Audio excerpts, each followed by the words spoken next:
Hello friends, আমি শান্তি নিয়ে চলে এলাম তোমাদের কাছে একটা নতুন ব্লগ।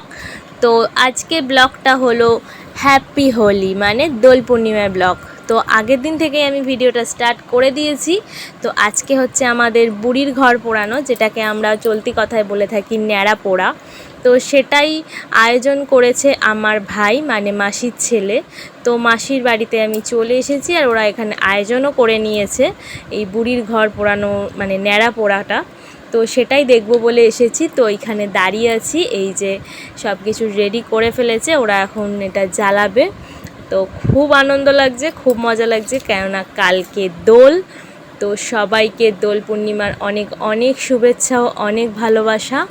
তো চলো দেখতে থাকো কত সুন্দর করে আমার ভাই সাজিয়েছে সব কিছু পাতা দিয়ে বেঁধে, তার ভেতরে নাকি বোম টোম দিয়েছে বলছে। তো চলো দেখতে থাকো তোমরাও, আর সাথে আমিও দেখি তো কেমন হয় আমাদের বুড়ির ঘর পোড়ানো। তো তোমরা সাথে থাকো আর দেখতে থাকো। তো কালকে কারা কারা দোল খেলছো অবশ্যই কিন্তু জানিও আমাকে কমেন্ট করে। আমি তো খেলবো, কারণ ভীষণ ভালোবাসি আমি। তো আমার একটু হালকা শরীরটাও খারাপ আছে, কিন্তু তারপরেও আমি কিন্তু কালকে খুব আনন্দ করে রং খেলবো, এরকমই প্ল্যান আছে আমার। তো চলো আপাতত বুড়ির ঘর পোড়ানোটা আমরা দেখে নিই, তারপর কালকের কথায় পরে আসছি। তো কি হবে এখন না হবে কিছুই তো জানি না, সেই জন্য বললাম। তো চলো সাথে থাকো, সবাই দেখতে থাকো বুড়ির ঘর পোড়ানো। আর কেমন লাগছে অবশ্যই কিন্তু কমেন্ট করে জানাতে ভুলো না। আর যারা এখন আমার চ্যানেলটা সাবস্ক্রাইব করোনি, প্লিজ আমার চ্যানেলটা সাবস্ক্রাইব করে দিও। আর যারা অলরেডি আমার চ্যানেলটা সাবস্ক্রাইব করে রেখেছো, আমার সেই সব বন্ধুদের জানাই অনেক অনেক অনেক ধন্যবাদ।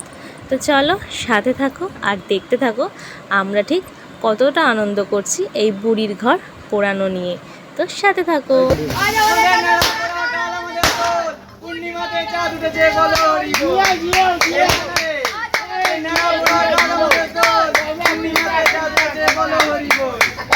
আমাদের ন্যাড়া পোড়া কাল দোল পূর্ণিমাতে চাঁদ উঠেছে, বলো হরি বল। তোমরা দেখতেই পাচ্ছ আমরা কতটা আনন্দ করছি। তো চলো এখানে হয়ে যাক, তো তারপর বাড়ি ফিরবো, আবার আসছি তোমাদের কাছে পরে, দেখি কখন আসা যায়। আবার চলে এলাম অনেক রাতে, এখন কটা বাজে তোমরা জানো? প্রায় 12টা। তো বাড়ি ফিরছিলাম, একটু গেছিলাম মায়ের কাছে। তো ফেরার পথে আমাদের এখানে রামকৃষ্ণ পরিষদের এখানে দেখি এই হোলিকা দহন এটা হচ্ছে এই অনুষ্ঠানটা। তো এটা আমার সচরাচর দেখা হয় না কোনো বছরই সেভাবে। তো আজকে যখন দেখার সুযোগ পেয়েছি আর কি হাতছাড়া করা যায়, তাই চলে এলাম হাজব্যান্ডের সাথে ছেলেকে নিয়ে এই অনুষ্ঠানটা দেখব বলে, কারণ এটাও ভীষণ ভালো লাগে দেখতে। আসল এটা পরে প্রতি বছর আমাদের যেদিন দোল হয় সেদিনকে সন্ধ্যের সময়। তো দোল টোল খেলার পর এত টায়ার্ড থাকি, ঘুমিয়ে পড়ি, রেস্ট নিই, বেরোনো হয় না। সেই কারণে এই অনুষ্ঠানটা কোনো বছরই সেভাবে দেখা হয় না। কিন্তু এবছর ওদের তিথি অনুযায়ী আমাদের যেদিনকে আর কি বুড়ির ঘর পোড়ানো ন্যাড়া পোড়া হয়, সেদিনকেই ওদের তিথি অনুযায়ী একটু রাতের দিক করে মনে হয় পড়েছিল। সেই কারণেই এখন প্রায় 12টা বাজে, দেখি সবাই মিলে এখানে এসছে লাইন দিয়ে, ওদের যে রিচুয়ালস আছে ওরা করছে। তো তাই জন্য আমার সোনা পাপাকে নিয়ে আমি আর আমার হাজব্যান্ড চলে এসেছি। আর এখানে এসে অলরেডি আমরা কিন্তু আর্ধেক আবির খেলেও ফেলেছি। তো এখানে যে অনেক চেনা পরিচিত বেরিয়ে গেছে, কারণ এখানেই তো আমার শ্বশুরবাড়ি। তো সেই কারণে অনেক চেনা পরিচিত এবং আমার হাজব্যান্ডেরও কিছু বন্ধু বান্ধবের সাথে দেখা হয়ে গেছে। তো সেই কারণে বলতে গেলে আমাদের কিন্তু আবির খেলা আজকে মোটামুটি রাত্রির থেকেই শুরু হয়ে গেছে, আমাদের হ্যাপি হোলি মানে দোল খেলা। তো চলো তোমরা সাথে থাকো, দেখতে থাকো আমাদের কি অবস্থা হচ্ছে। ফাইনাল লুকটা চেষ্টা করব লাস্টে দেখানোর, যে আমরা ঠিক কতটা আবির মেখে ফেলেছি অলরেডি। তো চলো সাথে থাকো, দেখতে থাকো, আবার আসছি পরে।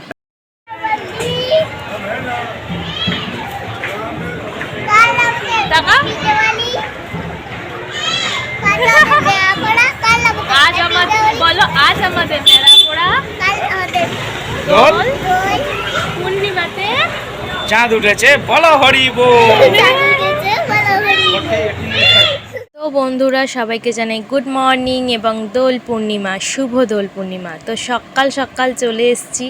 দেখো ঠাকুরকে আমার পুজো দেওয়া হয়ে গেছে, কারণ ঠাকুরের পায়ে আগে আবির না দিয়ে তো আবির খেলতে পারবো না। তো সেই কারণে সকাল সকাল আগে ঠাকুর পুজোটা সেরে ফেললাম। তো এখন সবাই মিলে একটু আবির খেলবো, মানে ঘরে নিজেরাই একটুখানি খেলে নেবো, তারপর তো বেরোচ্ছি এবং বাইরে বেরিয়ে আবির খেলা হবেই। দেখাই আরেকজন কই, তাকে বাবা তেল মাখিয়েছে, সে জামা কাপড় না পরেই আবির মেখে নিয়েছে। তলাটা দেখাচ্ছি না, লজ্জা লজ্জা ব্যাপার, তাই তো। বলো আমার অবস্থা, আমার প্রচন্ড সর্দি হয়েছে, তাও আমাকে রং খেলতেই হবে, খেলতেই হবে। প্রচন্ড ঠান্ডা লেগে গেছে, প্রচন্ড। পারছি না তাও। ফাইনালি আমাদের কিন্তু ফুল দমের রং খেলা স্টার্ট হয়ে গেছে। এই যে ভাই এসেছে তার দুটো বন্ধুকে নিয়ে, আর এই যে আমার সোনা পাপার ফাইনাল অবস্থা। আমার হাজব্যান্ডের অবস্থাও খুব খারাপ। আর চলো এক ঝলক আমাকেও তোমরা দেখে নাও। তো আমারও এই হচ্ছে ফাইনাল অবস্থা। তো এখন ফুল দমে চলছে পাড়ায়, তারপর যাব ওই বাড়ি। তো চলেও এসেছি এই বাড়িতে। তো এখন যাব হচ্ছে গঙ্গা স্নানে, মানে আমরা প্রতি বছর রং খেলে গঙ্গাতেই যাই স্নান করতে, বাড়িতে আর করি না। তো সেই কারণে রং খেলা শেষ এই বাড়িতে এসেও এখন গঙ্গাটা গিয়ে স্নান করে তো ফ্রেশ হয়ে যাব। তো চলো আজকের দোলের ব্লগটা এখানেই শেষ করলাম, দেখা হবে অন্য কোনো নতুন ব্লগে। ততক্ষণের জন্য টাটা।